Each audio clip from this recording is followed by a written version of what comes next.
Hello बच्चों, physics solution point में आप सभी लोगों का स्वागत है। मैं हूं Ashutosh Upadhyay. Today we start a new chapter, electric potential and the capacitance. You know the electric potential, the amount of work, the electric potential at any point is defined as the amount of work done in moving a unit positive charge from infinity to that point is known as the electric potential. Actually बच्चों, electric potential होता क्या है? ये मान लीजिए कि कोई charge है। इस चार्ज को इंफिनिटी से किसी एक पॉइंट, ये पॉइंट है, इंफिनिटी से किसी एक पॉइंट पे लाने पे जो हमको वर्क करना पड़ता है अगेंस्ट द इलेक्ट्रोस्टैटिक फोर्स, वो क्या कहलाता है? इलेक्ट्रिक पोटेंशियल कहलाता है। हमने यहाँ पे बच्चों पहले से लिख रखा है इलेक्ट्रिक पोटेंशियल होता क्या है। इलेक्ट्रिक पोटेंशियल जो अभी भी हमने बोला है वही है। Electric potential at a point in an electric field is defined as the amount of work done in moving a unit positive charge from infinity to that point against the electrostatic force. बच्चों ये हमारी basic, आज की class में हम basic property पढ़ेंगे electric potential की। कुछ सिलेबस की चीज के आगे पढ़ेंगे, लेकिन सिलेबस की चीजें जानने से पहले हमको बेसिक चीजें पढ़ना बहुत जरूरी है, तब हमको ये चीज आगे की चीज समझ में आती है। तो ये हमारा क्या है? इलेक्ट्रिक पोटेंशियल हो गया। यानी किसी भी चार्ज को इंफिनिटी से किसी दूसरे पॉइंट पे लाने में जो हमको वर्क करना पड़ता है वो क्या कहलाता है? इलेक्ट्रिक पोटेंशियल कहलाता है। ठीक बच्चों, आगे हम पढ़ेंगे इलेक्ट्रिक पोटेंशियल के बाद क्या होता है? पोटेंशियल डिफरेंस होता है। पोटेंशियल डिफरेंस को हम कैसे डिफाइन करते हैं बच्चों, हम इसी तरह इसको भी समझा देंगे। पोटेंशियल डिफरेंस क्या होता है? सेम टू सेम यही डिफिनेशन बनती है। The potential difference may be defined as the amount of work done in bringing a charge from one point to another point against the electrostatic force is known as potential difference कहलाता है। ठीक बच्चों, यहाँ पे electric potential में हम charge को infinity से किसी एक पॉइंट पे लाते हैं और हम पोटेंशियल डिफरेंस में क्या करते हैं। जैसे मान लीजिए कि यहाँ पे हमारा एक चार्ज, सोर्स चार्ज रखा हुआ है। ये हमारा क्या रखा हुआ है? सोर्स चार्ज रखा हुआ है। तो सोर्स के चार्ज के कारण यहाँ तक इसका ये प्रभाव हम महसूस कर सकते हैं। यानी सोर्स चार्ज का कोई एरिया होगा जिसको हम क्या बोलते हैं? इलेक्ट्रिक फील्ड बोलते हैं। तो कोई चार्ज है, यहाँ पे एक टेस्ट चार्ज रखा हुआ है क्यू नॉट। तो क्यू नॉट को इसके फील्ड में लाने पर हमको जो अगेंस्ट लाने पर जो हमको वर्क करना पड़ता है, यानी ये पॉइंट ए है, पॉइंट बी है, पॉइंट बी से पॉइंट ए पर या किसी दूसरे पॉइंट पे लाने में हमको जो वर्क करना पड़ता है वो क्या कहलाता है? इलेक्ट्रिक पोटेंशियल डिफरेंस कहलाता है। तो जब हम इसको सोर्स चार्ज के क्षेत्र में लाएंगे तो हमको क्या करना पड़ेगा? इसके विरुद्ध यानी इसके अगेंस्ट हमको वर्क करना पड़ता है, यानी इलेक्ट्रोस्टैटिक फोर्स के अगेंस्ट हमको वर्क करना पड़ता है। वही वर्क क्या कहलाता है? पोटेंशियल डिफरेंस कहलाता है। ठीक है गाइस, आई होप आप you are understand very well that. एक बार फिर से मैं आपको समझा दे रहा हूँ। The amount of work done in moving a unit positive charge from one point to another point against the electrostatic force is known as the potential difference. अब मान लीजिए पॉइंट, अब ये जो पोटेंशियल डिफरेंस V है, ये VB minus VA करते हैं, ये किसके बराबर हो जाएगा? अमाउंट ऑफ वर्क डन, यानी W अपान कितना हो जाएगा गाइस? Q नॉट हो जाएगा। क्योंकि Q नॉट को हम क्या कर रहे हैं? इसको ला रहे हैं। तो यही हो गया the amount of work done in moving a unit positive charge from one point to another point is known as क्या? पोटेंशियल डिफरेंस कहलाता है।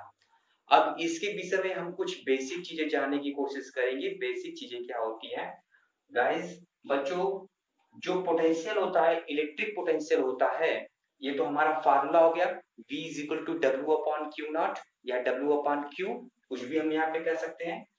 तो या ये क्या होता है? ये स्केलर क्वांटिटी होती है। It is a scalar quantity. ये कैसी क्वांटिटी होती है? स्केलर क्वांटिटी होती है। इसकी डायमेंशन आप निकालेंगे, इसकी डायमेंशन क्या होती है? इसकी डायमेंशन क्या होती है आप निकालेंगे। लेकिन डायमेंशन निकालने से पहले हम इसकी एसआई यूनिट की बात करेंगे। एसआई यूनिट इसकी क्या होती है?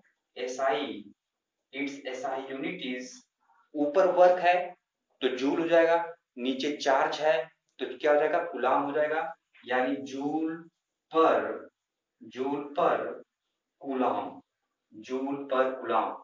अब इसकी डायमेंशन गाइस आप हमको कमेंट करके बताएंगे कि जो इलेक्ट्रिक पोटेंशियल की जो डायमेंशन होती है वो क्या होती है। ठीक है, आगे आगे की टॉपिक हम क्या डिस्कस करेंगे।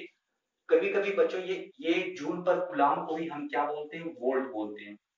जूल पर गुलाम को भी हम क्या बोलते हैं, वोल्ट बोलते हैं। जूल पर गुलाम को भी हम क्या बोलते हैं, जूल पर गुलाम को ही हम वोल्ट बोलते हैं। बच्चों आप इसका स्क्रीनशॉट ले लीजिएगा, हमने आपको पीडीएफ भेज दिया है। अब हम कभी कभी पूछ देता है कि आप how can you define the 1 volt, आप 1 वोल्ट को कैसे डिफाइन करेंगे। Now we discuss about the 1 volt. यहाँ पे लिखेंगे हम डिफिनिशन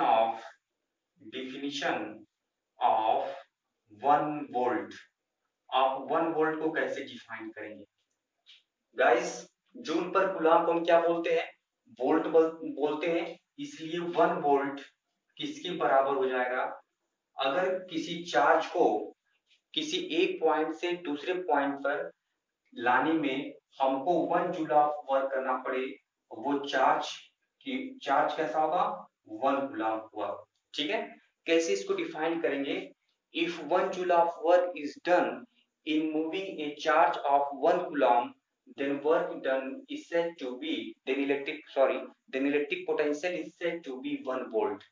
यानी एक गुलाम चार्ज को किसी एक पॉइंट से दूसरे पॉइंट तक लाने में हमको 1 जूल कार्य करना पड़ता है, तो जो इलेक्ट्रिक पोटेंशियल होता है वो क्या कहलाता है, 1 वोल्ट कहलाता है।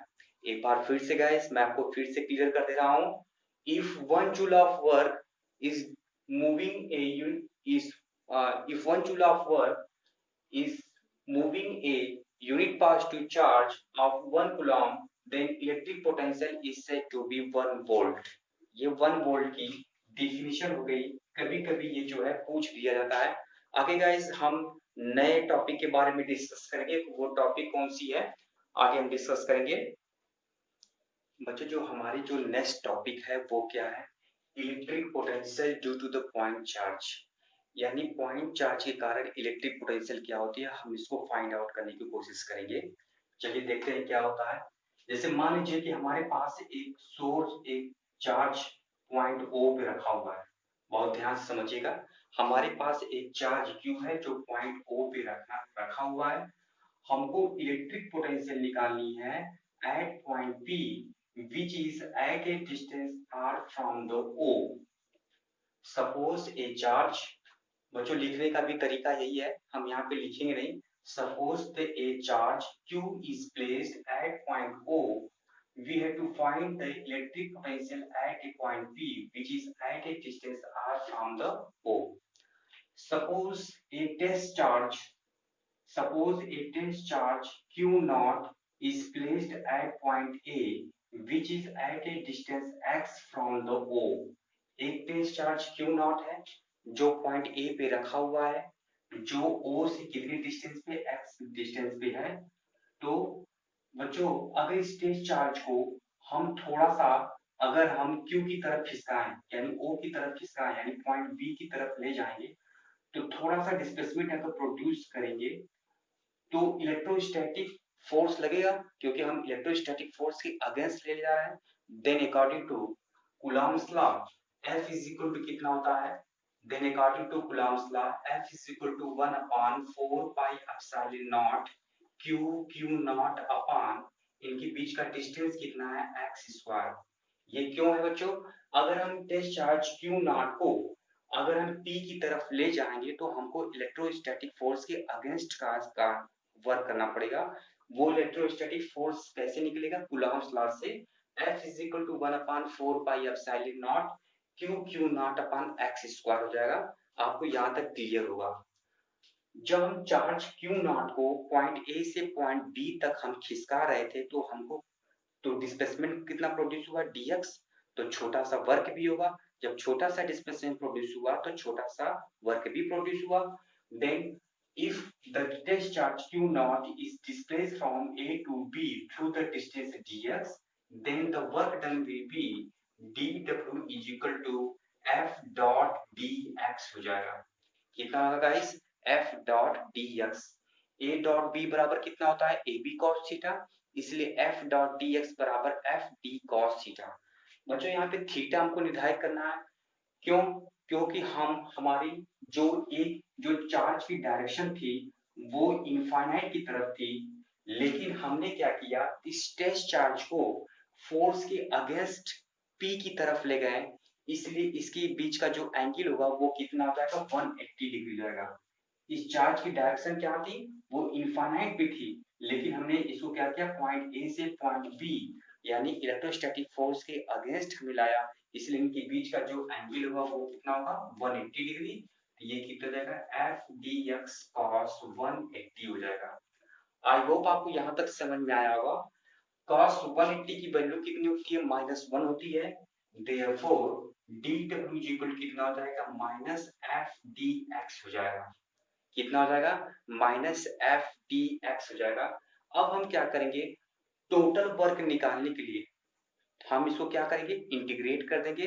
Now the work done in moving the charge from infinity to the point P, then total work done will be, इसको क्या करेंगे? इंटीग्रेट कर देंगे।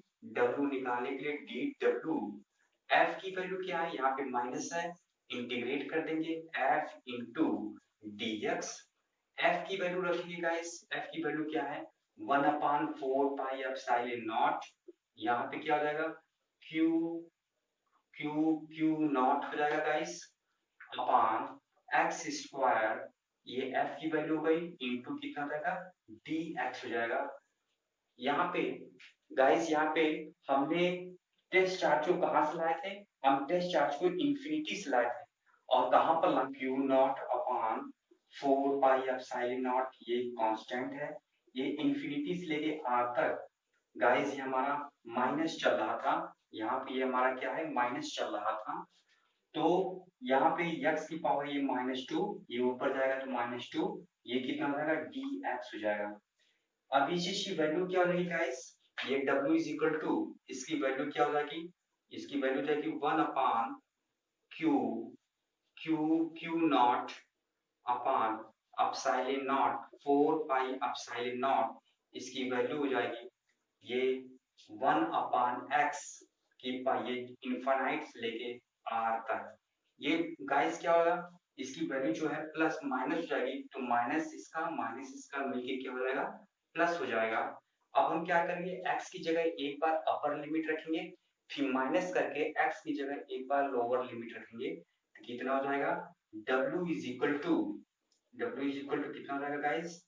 ये हो जाएगा 1/क्यू Q naught upon 4 pi epsilon naught, ये कितना जाएगा? 1/r-1/इनफाइनाइट। 1/इनफाइनाइट की वैल्यू क्या होती है? 0 होती है।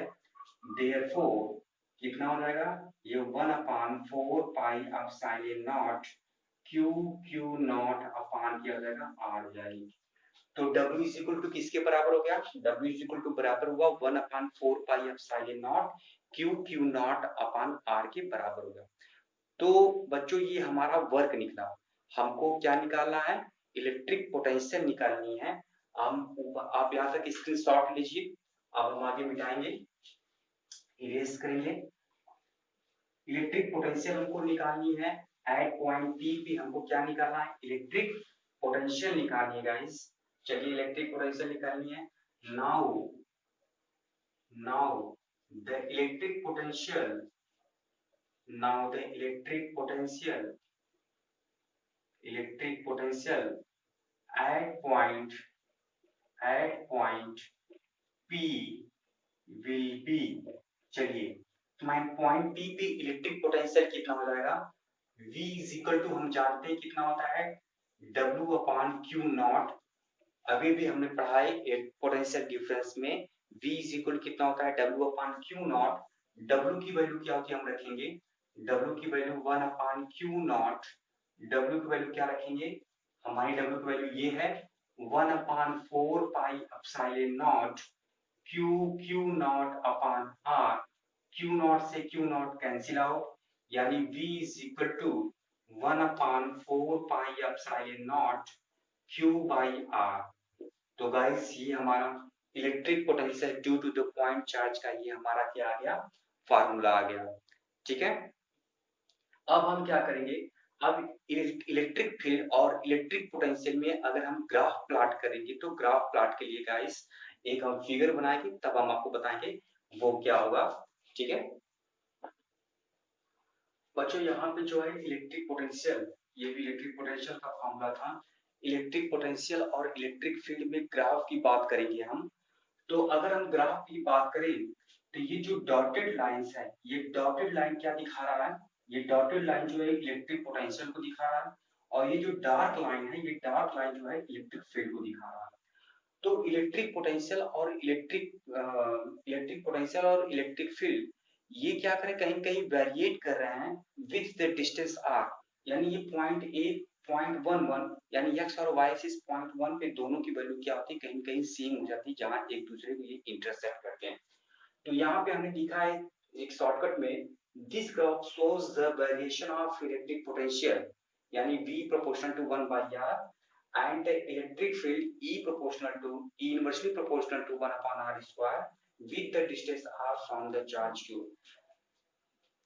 बच्चों, जब भी electric potential due to the point charge पूछा जाता है तो उसके साथ ये ग्राफ भी कहीं कहीं पूछ लिया जाता है। How will you variate the electric potential and the electric field with the distance R. तो आप ये ग्राफ बना के जो होते हैं आप इसको शो कर सकते हैं। तो ये electric potential due to the point charge हमारी पहली टॉपिक थी। अब हम पढ़ेंगे electric potential due to the N point charges. ठीक बच्चों, अब हम क्या पढ़ेंगे, electric potential.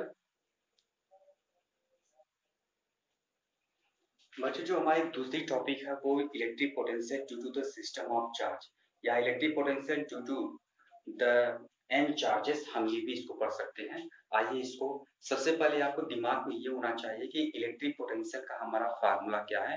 V is equal to 1/4 pi epsilon naught Q by R। आपके ये फार्मूला दिमाग में होना चाहिए। आइए हम डिस्कस करते हैं electric potential due to the system of charge. जैसे मान लीजिए कि हमारे पास, मैं आपको एक सरल मेथड बताऊंगा, बहुत इजी मेथड बताऊंगा, और किताबों में देखेंगे तो ये जो है और दूसरे मेथड जो है बहुत कठिन दिया हुआ है। जैसे मान लीजिए हमारे पास एक पॉइंट P है, हमारे पास क्या है, एक पॉइंट P है। इस पॉइंट P से R1 डिस्टेंस पे एक चार्ज Q1 रखा हुआ है। सिमिलरली R2 डिस्टेंस पे एक चार्ज Q2 रखा हुआ है। सिमिलरली R3 डिस्टेंस पे चार्ज Q3 रखा हुआ है। डॉट डॉट डॉट, ये Rn डिस्टेंस पे एक चार्ज Qn रखा हुआ है। तो हम इन सारे चार्जों के कारण पॉइंट P पे हमको टोटल इलेक्ट्रिक पोटेंशियल हमको फाइंड आउट करनी है। तो गाइस हम क्या करेंगे, कैसे लिखेंगे, सपोज ए सिस्टम कॉन्सिस्ट, लिखने का तरीका हम बता रहे हैं। Suppose A system consist of n charges Q1 Q2 Q3 dot dot Qn which is at a distance R1 R2 R3 dot dot Rn from the point P, then the electric potential due to the charge Q1 is, चलिए Q1 charge का electric potential कितना हो जाएगा, तो electric potential को हम V1 से दिखा रहे हैं, 1/4 पाई एप्सिलॉन नॉट, ये कितना हो जाएगा Q1/R1। सिमिलरली सिमिलरली हम क्या लिखेंगे, इसी तरह Q2 चार्ज के कारण इलेक्ट्रिक पोटेंशियल क्या होगा पॉइंट P पे, Q3 चार्ज के कारण पॉइंट P पे इलेक्ट्रिक पोटेंशियल क्या होगा, डॉट डॉट Qn चार्ज के कारण पॉइंट P पे इलेक्ट्रिक पोटेंशियल क्या हो जाएगा। तो हम लिखेंगे V2 is equal to 1/4 pi epsilon naught Q2/R2 and Q3 is equal to 1/4 pi epsilon naught Q3/R3 dot dot dot dot Qn is equal to 1/4 pi epsilon naught Qn/Rn। Guys हम जानते हैं, हमने शुरुआत में ही पढ़ लिया है इलेक्ट्रिक पोटेंशियल क्या होती है, एक स्केलर क्वांटिटी होती है। इसलिए पॉइंट P पे जो टोटल इलेक्ट्रिक पोटेंशियल होगा वो sum of all individual electric potential के बराबर होगा। यानी V is equal to V1 plus V2 plus V3 plus dot dot dot dot हम Vn लिख सकते हैं। गाइस हम लिखने का एक बार फिर तरीका बता रहे हैं। Since the electric potential is a scalar quantity, so the total electric potential at point P will be equal to the algebraic sum of all individual charges and charges which is at a distances r1 r2 r3 dot dot rn। चलिए अब हम क्या करते हैं, सबकी value रख देते हैं। v1 की वैल्यू क्या है, 1/4 पाई एप्सिलॉन नॉट देख रहे हैं, प्लस इसकी क्या होगी 1/4 pi epsilon not q2 upon sorry यहाँ पे q1 अपान r1 होगा, ये प्लस ये q2 अपान r2 plus dot dot dot plus यहाँ पे क्या हो जाएगा 1/4 pi epsilon not qn upon rn। आप यहाँ देख रहे हैं कि 1/4 पाई एप्सिलॉन नॉट सब में कॉमन है, तो कॉमन ले लीजिए यहाँ पे। चलिए 1/4 पाई एप्सिलॉन नॉट कॉमन हो जाएगा, तो अंदर क्या बच रहा है गाइस, यहाँ पर अंदर बच रहा है q1 अपान r1 प्लस q2 अपान r2 plus dot dot dot qn अपान rn हो जाएगा, अंदर यही बच रहा है। अब हम क्या करेंगे, सबको जो है एक समेशन के फॉर्म में लिखेंगे।